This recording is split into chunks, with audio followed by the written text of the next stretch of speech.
You've come back to Bellewood. The lanterns are lit, and the fire's glow spills across the tavern floor.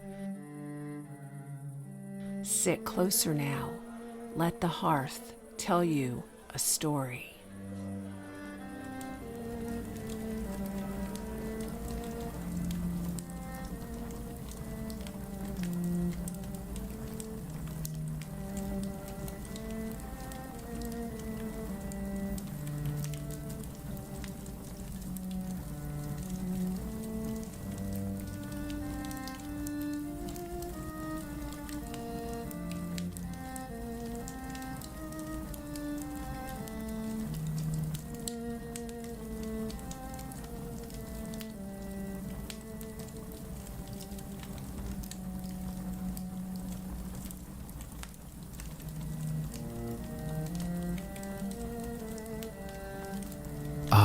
There you are. I was hoping you'd come back. There's something about a fire, isn't there? The way it draws us close and slows the hours. Even the wind outside quiets down when it sees a hearthlight. You found your way to Bellewood again, and that's no small thing.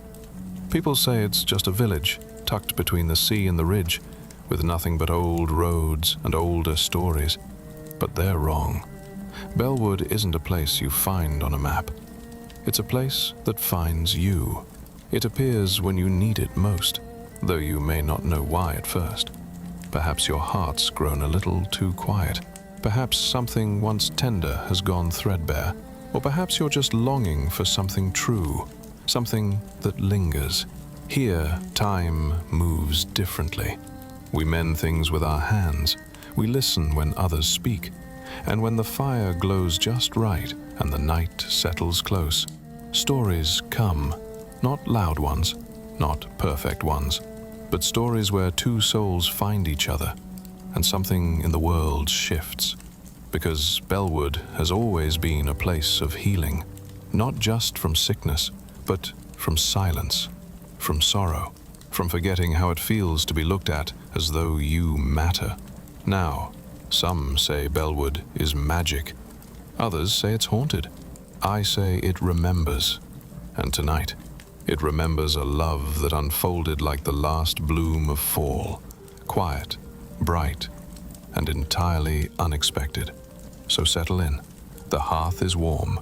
Your tea's still steeping. And I have a tale to tell you.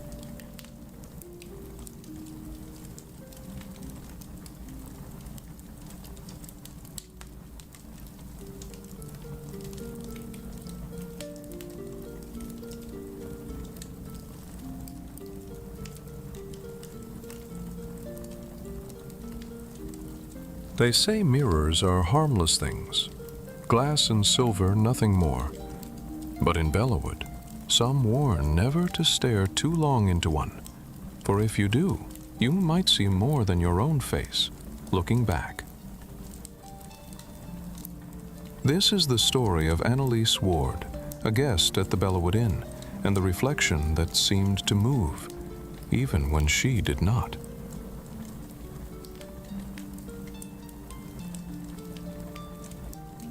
The Bellewood Inn was quiet that autumn, the halls hushed but for the sigh of wind curling under the doors.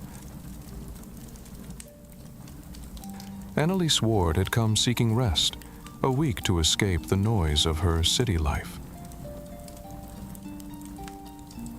Her room sat at the far end of the second floor, with mullioned windows overlooking the green, and a tall mirror fixed above the dresser.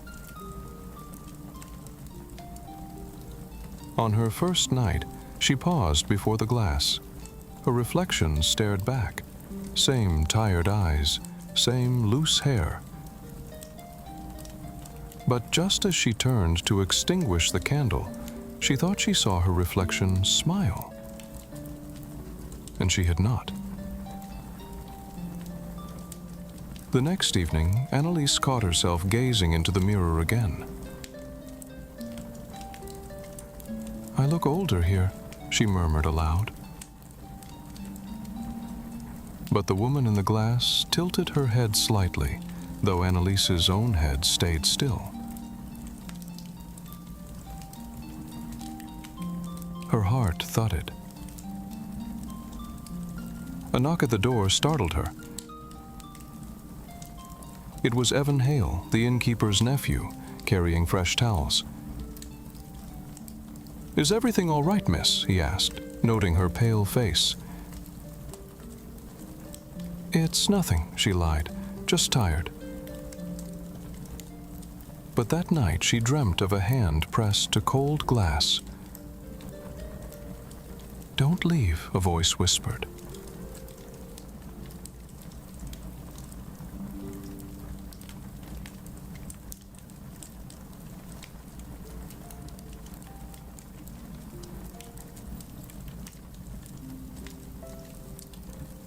Evan lingered near her room the next day, offering to fetch tea or wood for the fire. "This place feels strange," Annalise admitted. "The mirror especially." Evan frowned.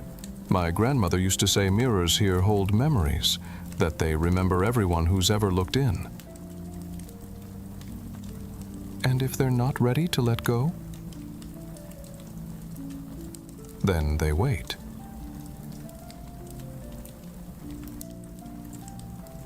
That night, Annalise stood before the glass, heart pounding.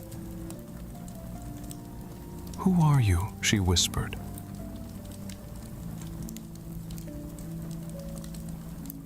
The reflection smiled faintly. "You."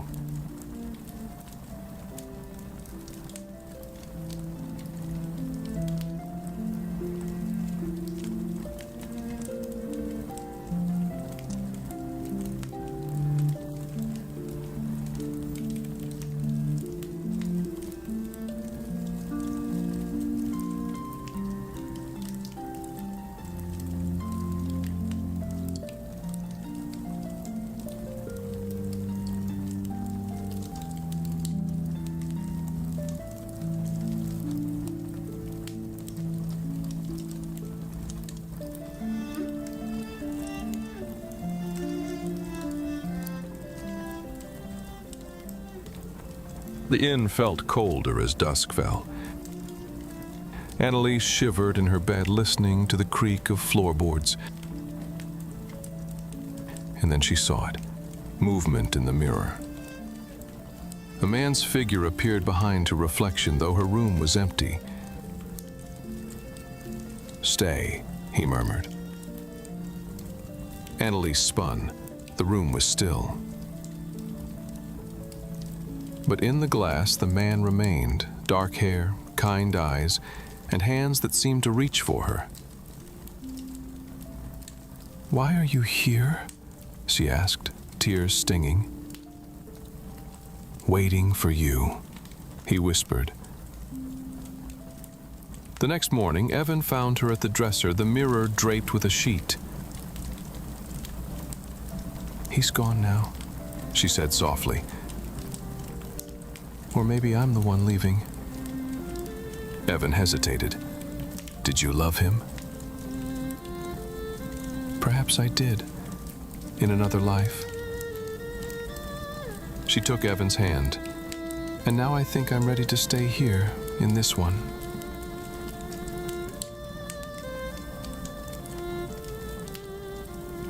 They say the mirror in that room no longer holds a reflection, only a faint shimmer like breath on glass.